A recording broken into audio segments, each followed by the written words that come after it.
What up, YouTube? Welcome back to my channel. This is True Crime with Tone. Hope everybody is doing good. Today, this video will be in regards to a civil complaint from a Michigan slumlord, or landlord as he calls himself. I'll call him a slumlord / mayoral candidate. This guy name is William Asper, who ran for mayor of Westland not too long ago. He didn't win, of course, thank God, but he's a landlord / politician, or aspiring politician, who's been harassing and abusing his tenants, female tenants, trying to pretty much get sexual favors for, reduced rent or free rent, repairs around the house, things that he's supposed to do mandated by law by his profession of being a landlord. So I'm going to share a video, 2 video clips, and then I'm also going to read the civil complaint.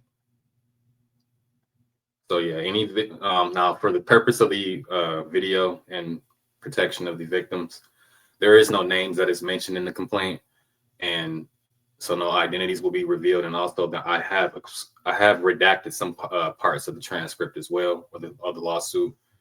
So certain parts of the transcript you won't, or the complaints you won't be able to read, only because that's due to certain information, demographic information to the victims that I do not wish to share with anyone. So I'm going to go ahead and share this news clip though. However, first, give me one sec.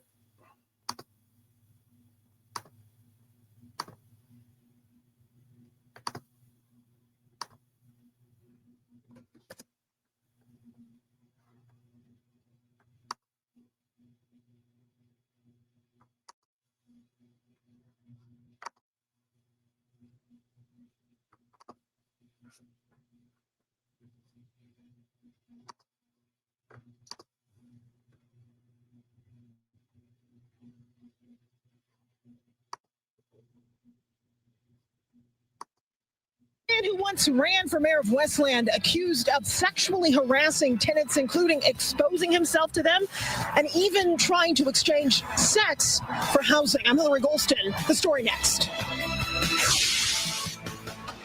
Another protest against that data center proposal over in Saline. I'm Lauren Edwards, and coming up, I'll tell you why there was a protest today in Detroit. There's new energy in Rural Oak Township, and take a look. It's in the form of affordable housing.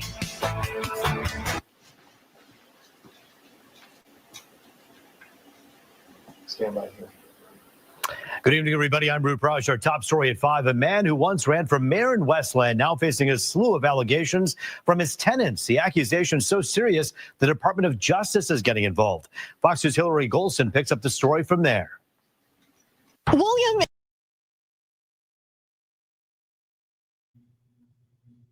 So I paused it for a second. This is not just a state case. This is the federal case. Whenever the DOJ, Department of Justice, gets involved, that's just how serious it is at this point. Aaron Asper has been in trouble before. When he was running for mayor of Westland, he was accused of making some pretty questionable comments on social media about women that were sexual in nature at that time. Well, now the allegations are far worse, that he sexually harassed tenants, even possibly exposing himself to some of them.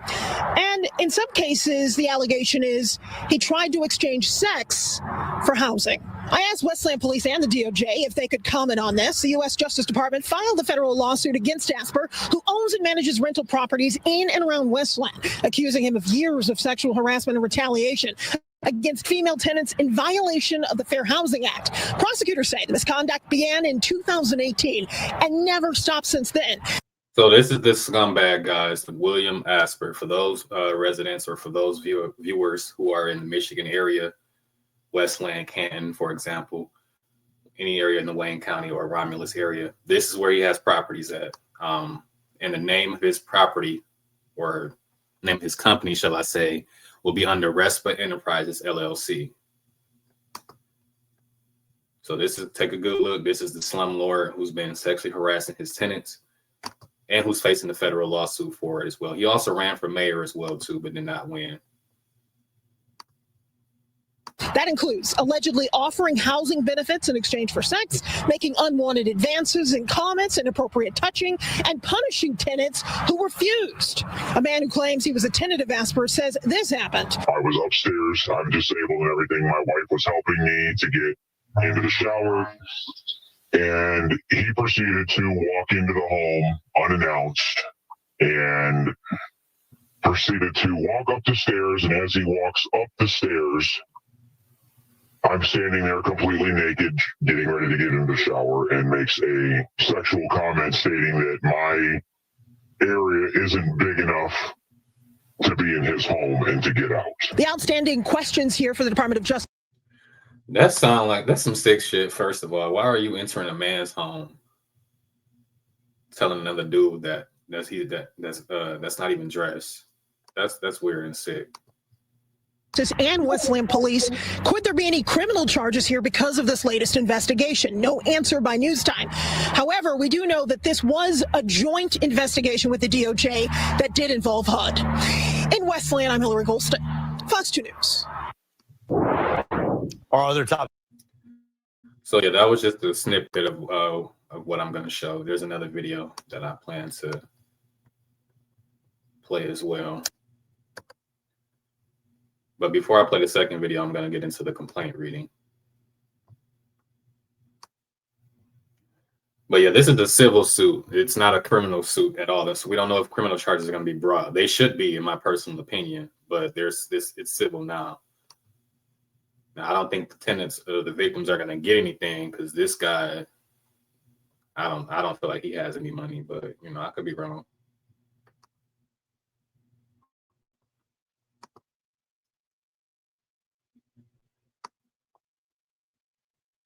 Make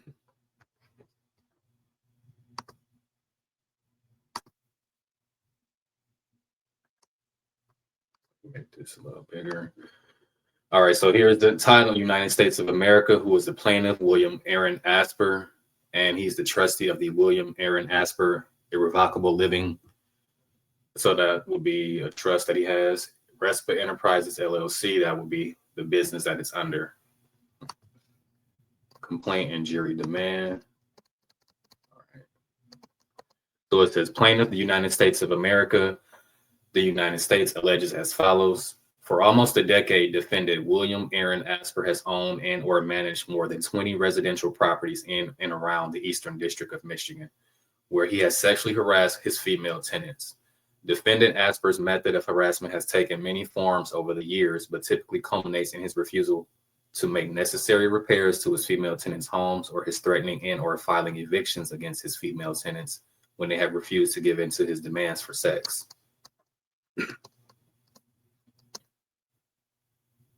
Man.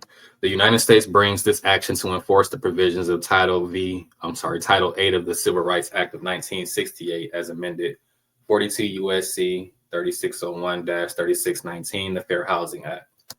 In the jurisdiction and venue, the court has jurisdiction over this action pursuant to 28 U.S.C. 1331 and 1345 and 42 U.S.C. 3614A. The jurisdiction will be the Eastern District. That's the federal court. Venue is proper in this district under 28 U.S.C. 139 or 1391B because the actions and omissions giving rise to the United States claims occurred in the Eastern District of Michigan. So they're just giving you reasons to why it's being filed in that court, because it was in that jurisdiction due to where the tenants live and things like that. And the abuse occurred. Now it says defendant and subject property. Defendant William Aaron Asper resides in Canton Township in the Eastern District of Michigan and is the trustee of William Aaron Asper Irrevocable Living Trust, dated August 1st, 2005. So whenever you have like property as landlord, you pretty much got to have a trust account because that's where that money is supposed to go to.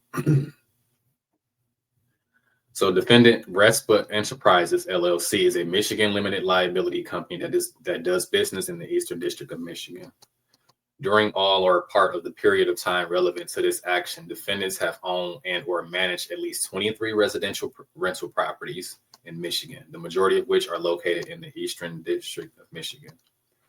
The subject properties include duplex-style homes as well as multi-unit apartment-style buildings. The subject properties include but are not limited to the following properties located in Westland, Michigan, and these have been redacted, so we're going to skip over that. The subject properties are all dwellings within the meaning of 42 USC 3602B, so that's the Fair Housing Act. At all times relevant to this action, defendant Asper has actively participated in the daily management of the subject properties, including but not limited to advertising for units, showing units to prospective tenants, accepting and approving tenant applications, signing leases, collecting rent, receiving maintenance requests, making repairs, communicating with tenants regarding late rental payments, and initiating eviction proceedings. Beginning in or around 2021, defendant RESPA and the trust became the owners of the subject properties. Defendant Asper thereafter was retained to act and acted as defendant RESPA's agent and the trust agent to manage the subject properties. Defendant Asper had and exercised the actual or apparent authority to receive tenant applications, to accept or reject prospective tenants, to set rates for rent, fees, and security deposits, to collect rents and fees, to accept requests for and to make repairs in the tenants' housing, to seek evict tenants for the subject properties, and to otherwise manage all aspects of the operation of the subject properties. Let me take a break real quick.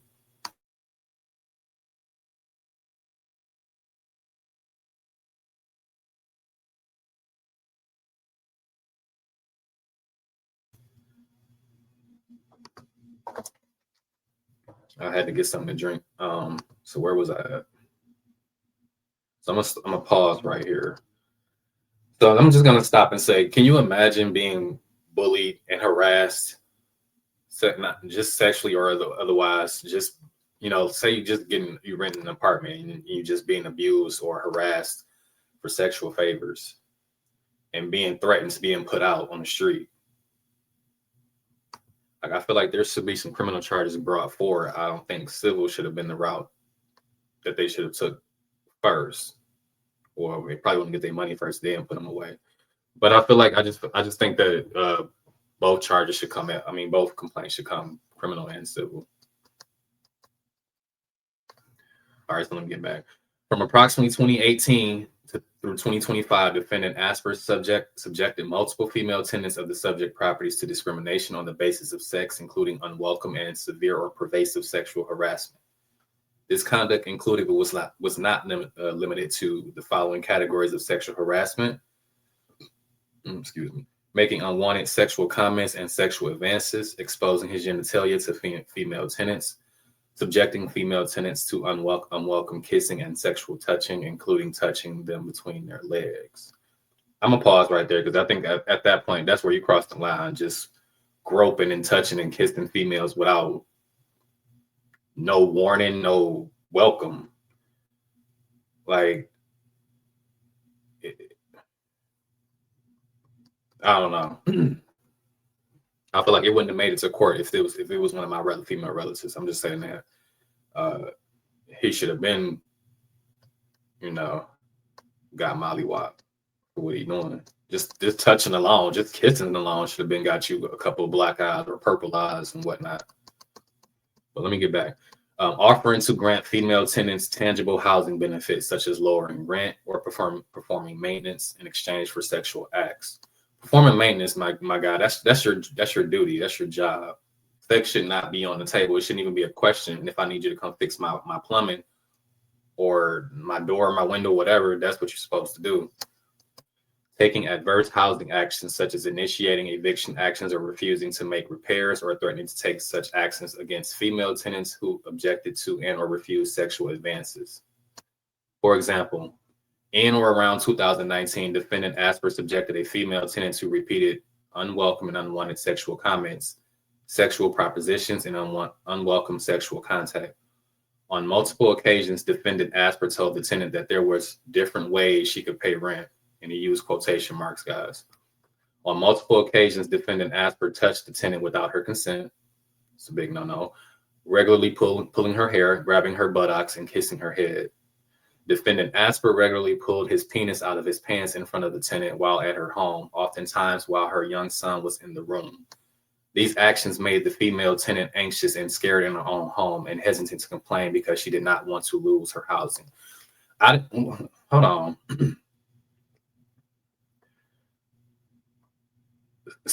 gotta be sick. Pulling your penis out in front of a female while her child is in the room. Okay. These actions made the female. Okay, I read that part. After the female tenant told defendant Asper in no uncertain terms that she would not have sexual relations with him, defendant Asper stopped making repairs to her unit, and eventually she was forced to move out. Wow. So not only did he stop doing repairs around this victim's house, she was also evicted in the same damn interim. That's crazy. And another example in or around 2024, so this is recent, defendant Asper subjected a female tenant to repeated unwelcome sexual comments and unwelcome sexual contact. On multiple occasions, defendant Asper asked the tenant about her sex life and if she was in a relationship. On one occasion, defendant Asper grabbed the tenant by her arm and pulled her entire body into his chest while she said no and pushed him away. The female tenant felt scared and unsafe following defendant Asper's actions and filed a report with the police after he grabbed her. Defendant Asper later informed her that he would evict her because she complained to the police about his actions. Man, this is crazy. In another example, in approximately 2018, defendant Asper subjected a female tenant to repeated unwelcome and unwanted sexual comments and sexual propositions. Defendant Asper told the female tenant that he was lonely, wanted someone to spend time with him, and asked if she would go to a hotel with him. Defendant Asper told the female tenant that if she did not engage in sexual relations with him, he would give her a 24-hour eviction notice. I don't know where he do things at, but it's not that simple. You don't give out eviction notices in 24 hours. It at least takes 30 to 60 days, whether you're a private landlord or not, apartment or not, or house or not, or a duplex. The laws is the law. The female tenant told him no, but did not feel safe living in defendant Asper's unit, so moved out shortly thereafter. And that I don't blame, but you're not gonna strong arm me and bully me into moving out in 24 hours. That ain't happening. The experiences of the women described above in paragraphs 13 through 16 were not the only instances of defendant Asper's sexual harassment of female tenants. Rather, they were part of defendant Asper's pattern or practice of sexual harassment of multiple female tenants. Defendant Asper's conduct described in this complaint caused female tenants to suffer physical harm, fear, anxiety, and emotional distress, and interfered with their ability to secure and maintain rental housing for themselves and their families. So this paragraph right here, paragraph 18, this is all they need to know. This is just what's going to get them liability or not. This right here, because they've suffered all these different type of mental tolls in their lives. Sorry. Defendant Asper's discriminatory housing practices, including those described above in paragraphs 13 through 16, occurred within the scope of his agency relationship with defendant Repsa, and the trust, and or were aided by the existence of the agency relationship. Defendant Repsa and defendant Asper of the trustee of the trust are vicariously liable for defendant Asper's conduct. Basically saying the business and him are all liable because they are all one and the same, one entity pretty much. The United States realleges and incorporates by reference herein the allegations contained in paragraphs 1 through 20 as it's set forth here in full. By the actions and statements described in the paragraphs above, defendants have denied dwellings or otherwise made dwellings unavailable because of sex in a violation of 42 U.S.C. 3604A, discriminated in the terms, conditions, or privileges of the rental of dwellings or in the provision of services or facilities in connection therewith because of sex in violation of 42 U.S.C.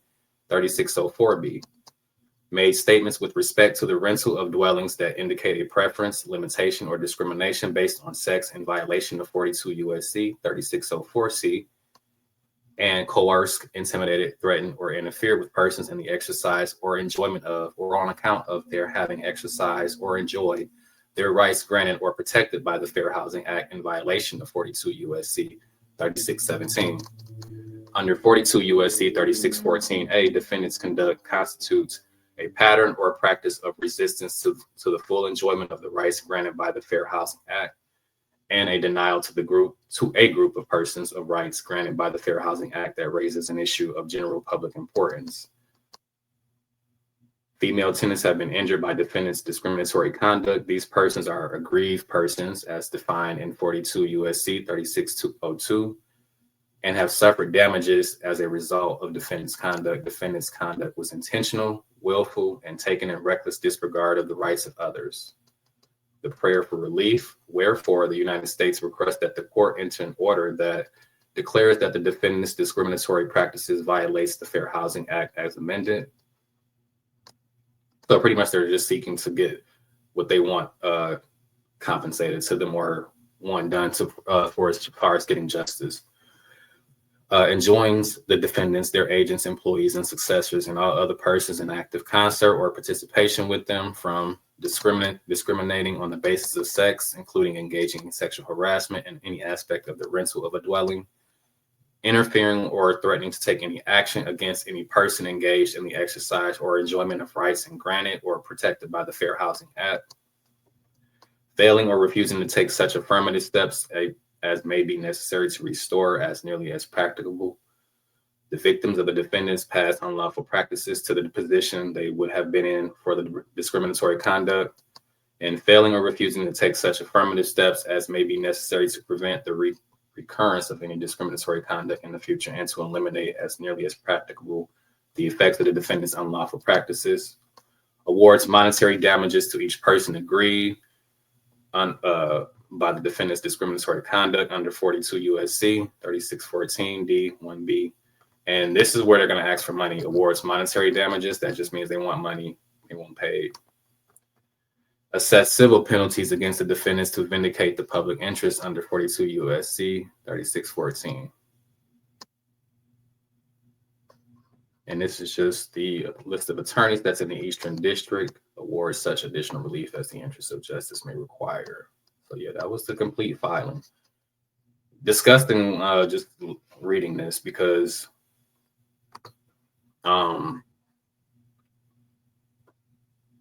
abuse of power, abuse of authority don't even cut it. You know what I mean? It's crazy that you get strong arm and get put out on the street just because you said no. So I don't think only a civil complaint needs to take place here. I also think that a criminal charge needs to take place as well. And maybe that will happen. I hope it does. But I'm just bringing this to your guys' attention to let you know the scumbag that's out there. Take a look at my thumbnail. I'm also going to show another video.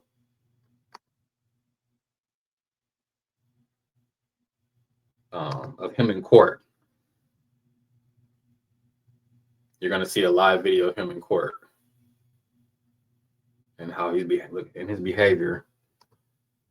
And this is somebody who wants to run for mayor. I'm going to show a video, you guys, of him in court.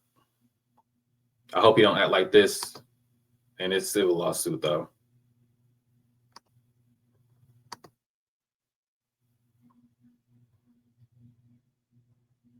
Where is punk at?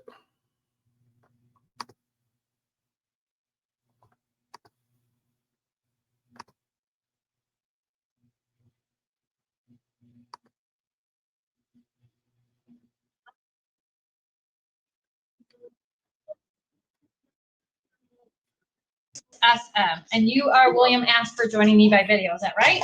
Good morning, yes, William Asper, defendant. Well, case, yes. So yes, this is William Asper, the scumbag that I just got done reading the complaint about. He's a landlord tenant in the Westland area, Detroit area. Any victims scared to come forward or have not come forward yet or are not familiar, or if you know anyone about this situation or know anyone that's related or connected to this guy that is living in one of his properties or know him to be a landlord,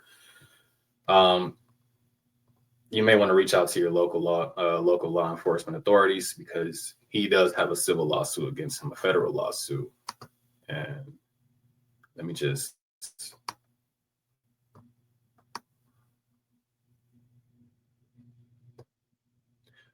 at the end, I'm going to highlight the contact information of the office of who you can contact if you are a victim or are too afraid to come forward. I can provide that information to you. But let me just play this video to show you the cockiness and the arrogance of this prick.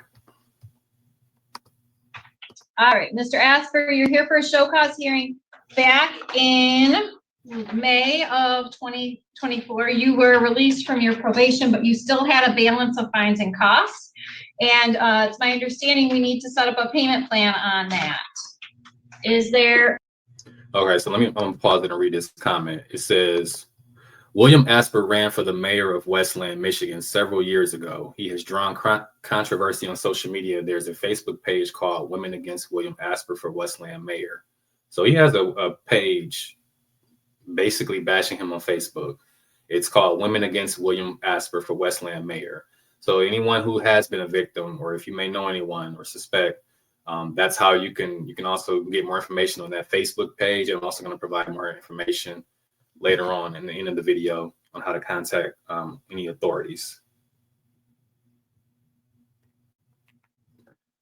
Sorry.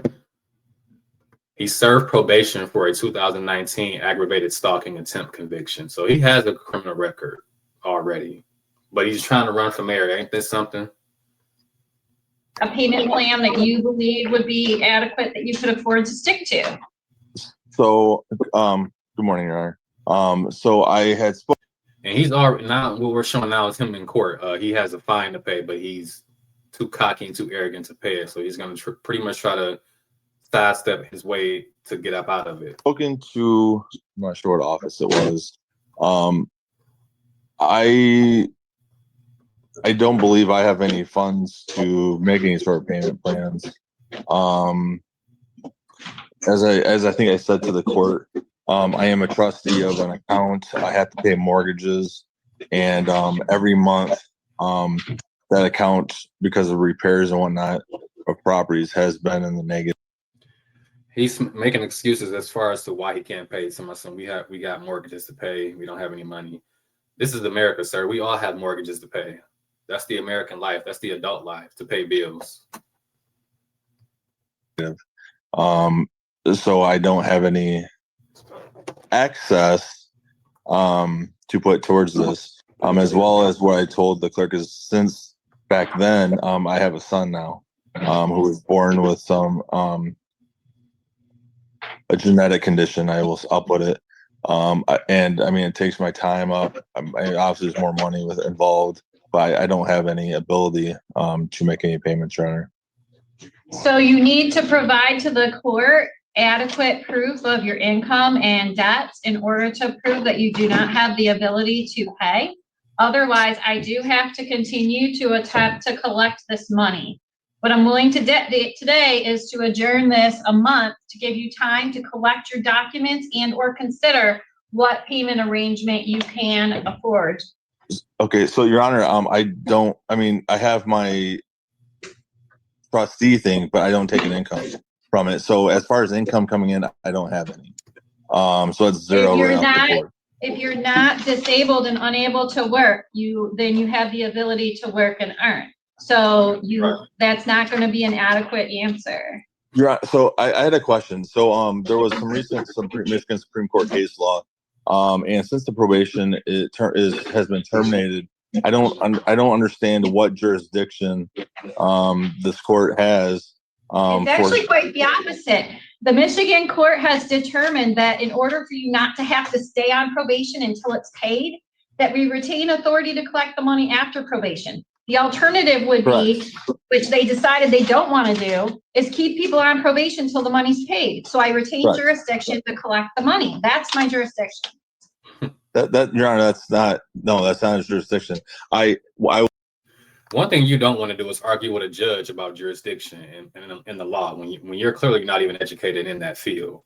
That would be the dumbest thing you can do and the most arrogant thing you can do in her courtroom or his or her courtroom in all period. Any judge. Don't think you're the smartest person in the room when it comes to being in the room with a judge. That's just what I'm going to say. Was off probation. That only applies to if I have an ability to pay, which I don't. Yes, and I'm telling you, I'm adjourning this 30 days for you to provide proof to the court in person of your assets. Your Honor, I can't go. I don't have a vehicle, Your Honor. I'm not going to be in person. I'm not going to be in person. Wow. I have to take care of my child. So he's listen to this fool. He's telling the judge what he is and what he's not going to do. Like the audacity. Like, I'm not going to do this. This is what I can do. This is what I can't do. And this is what is available for you. That's basically what he's telling the judge.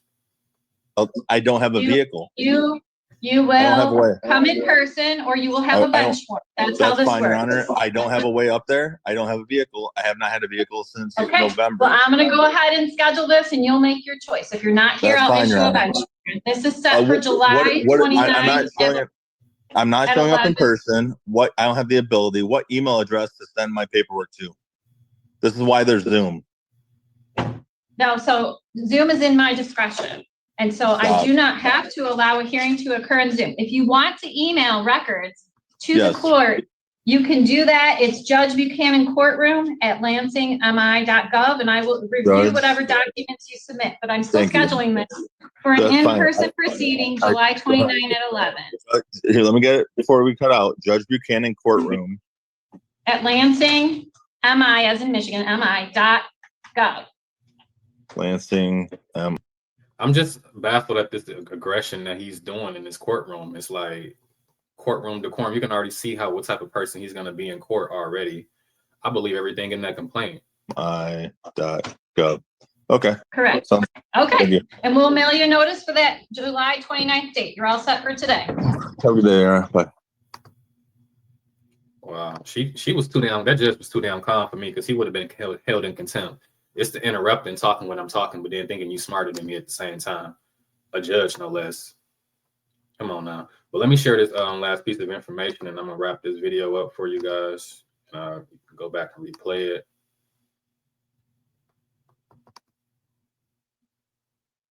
And this piece of information is for anyone who may or may not have been a victim. If you have, just saying. This is the contact information, the Civil Rights Unit at the United States Attorney's Office in the Eastern District. This is the phone number. The contact attorney would be Michael L. Zane, I believe is how you pronounce it. And this is the phone number, his email address right here. You can also contact this person over here, Deputy Chief Beth Frank. I believe that's his supervisor. Any one of these contacts you can reach out to. This one to the right, though, that's the DC office. I would contact this one right here on the left, which is the 313, because that's Detroit. But yeah, that's all. I just wanted to share that with you guys to bring it to your awareness. If anybody knows anybody, or if we never know who may know who. But that's all I got for you guys. Don't forget to like, share, subscribe, comment. Have a good one.